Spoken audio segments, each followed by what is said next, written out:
Bienvenidos a un tema interesante de Tecnología 2. Vamos a ver el tema prestación por enfermedad. Iniciamos.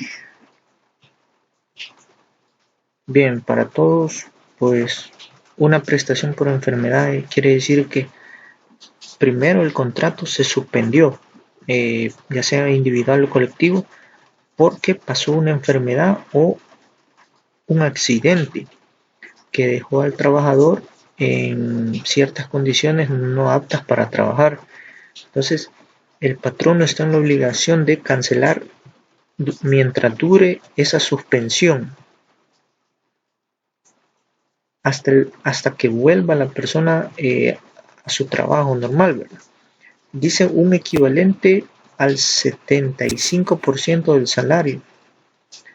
O sea, dice que se le va a pagar, la empresa va a pagar el 75% y el 25% restante lo va a pagar el IS. Aquí,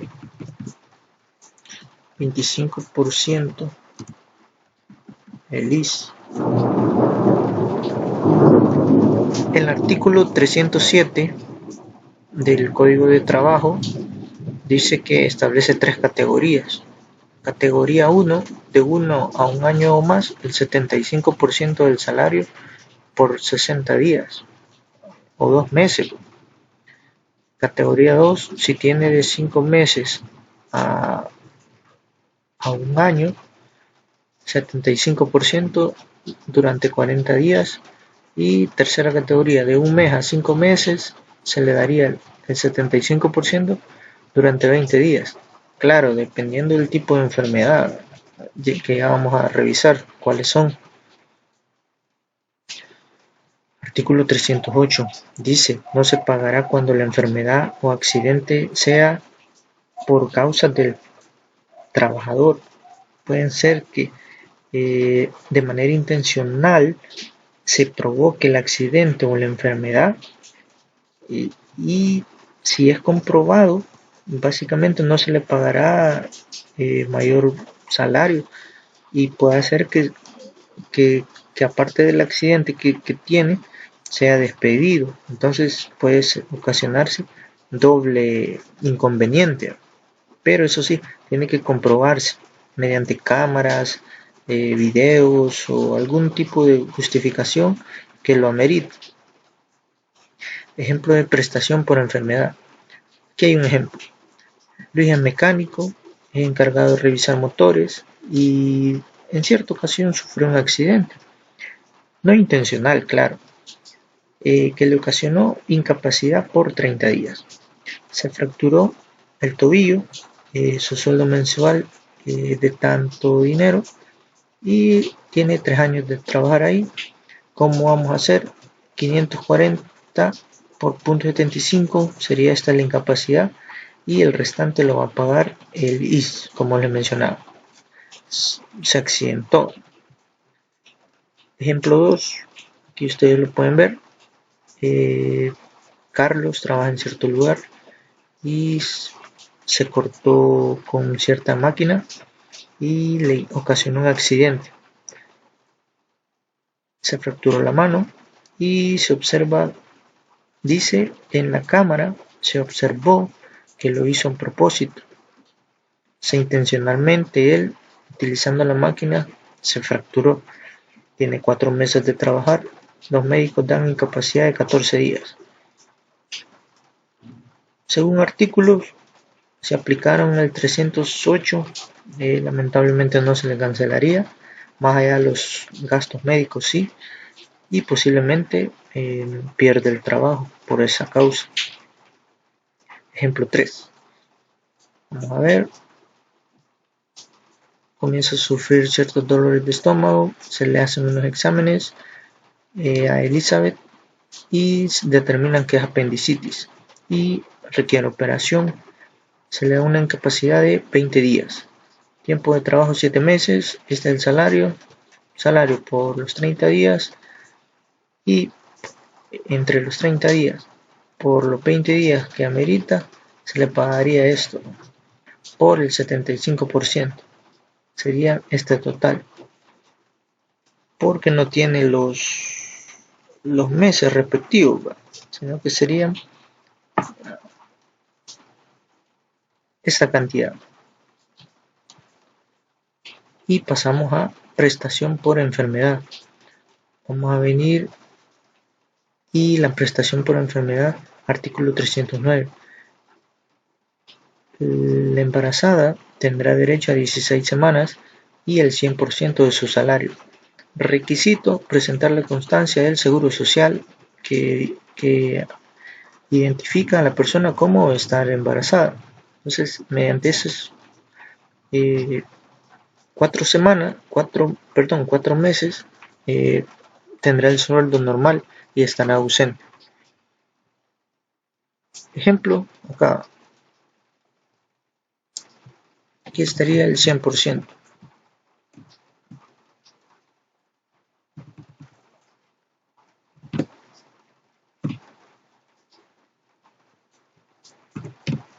Cuatro meses. Cambia un poco acá, vamos a ver.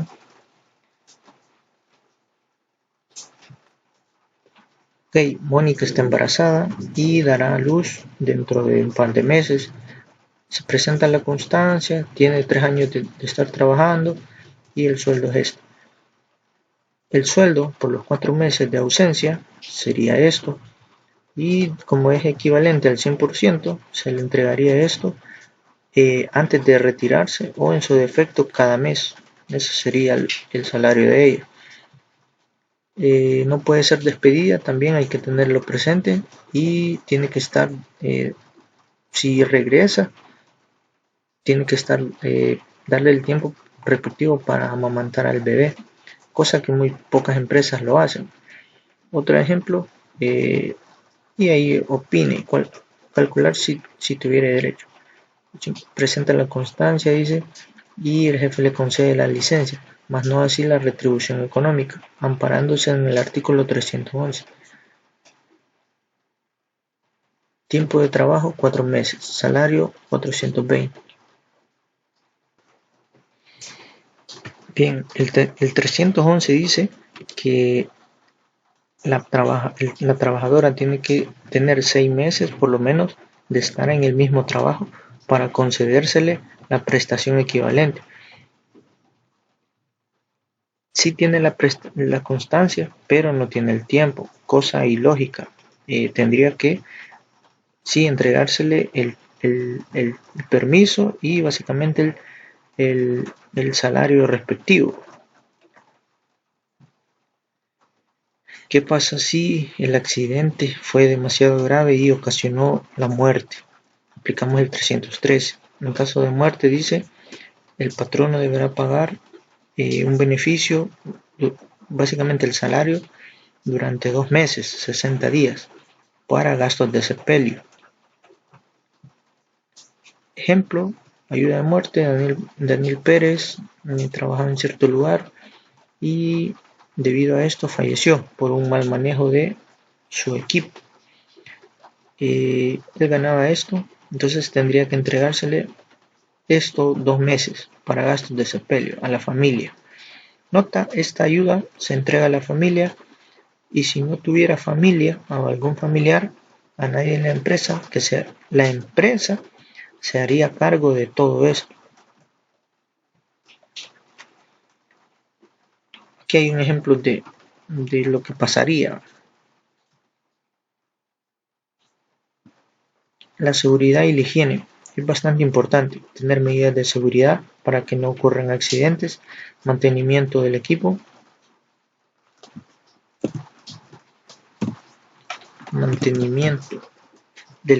condiciones adecuadas de trabajo y cumplir con las demás normas de seguridad para evitar problemas físicos. Riesgos profesionales. ¿Cuáles son los riesgos?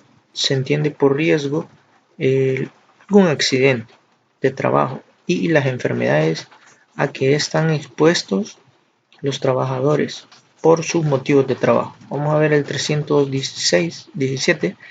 ¿Cuáles son accidentes? Dice que es toda lesión funcional o de la muerte que el trabajador sufra a causa por motivos de trabajo. Una fractura, un deslizón, alguna problemas, un accidente. Se consideraría como accidente las siguientes causas. Si A. Si se ocasionó el accidente en el lugar de trabajo. 2. B. Si se ocasionó durante el descanso. Puede ser algún terremoto, algo pasó. C. Si se ocasionó por causa del patrono o de algún compañero. Y D. Si se dirigía hacia su lugar de trabajo o hacia su casa. Eso se considera. Ejemplos de accidentes: Roberto trabaja en cierta empresa y de regreso a su casa sufrió un accidente automovilístico. Eso sí se considera. Artículo 309. Enfermedades. Profesional. En este estado, una enfermedad te puede generar la incapacidad permanente, permanente parcial y temporal. O sea, temporal puede regresar, permanente parcial queda grave la persona, permanente total ya no puede regresar al trabajo. Y repetida de provisión a causa de que provenga de la clase de trabajo que se haga. Artículo 332. Enfermedades profesionales. Ahí hay un listado y usted va a colocarme un listado, pasar a su cuaderno 20 enfermedades que menciona el artículo 332. Buscarlo. Artículo 333. Las obligaciones del patrono cuando ocurre un accidente profesional son servicios médicos, atenderlo, aparatos de prótesis si es que lo amerita, gastos de traslado y alimentos también, y pagar el salario durante este tiempo. Y 40% por 52 semanas, si es que ya no puede regresar a su lugar de trabajo. Artículo 335. Cuando el riesgo tendrá que pagarse una indemnización a los hijos, a la esposa y a los padres, dependiendo de cuántos estén y quiénes sean, ¿verdad? Artículo 338. Indemnización a pagar, según los salarios y beneficios. Si hay 4 beneficiarios, del 100%. Si hay 3, el 80%. Si hay 2, se le va a dar el 60%. Y si hay un beneficiario, el 40% a esa persona, dependiendo si cumple los requisitos. Ejemplo de riesgo profesional. Y ahí está, tiene 45 años, adquirió cierto tóxico y le ocasionó la muerte. Y la esposa recibe ese salario por el tiempo respectivo. Eso sería todo. Les agradezco su atención y hasta la próxima.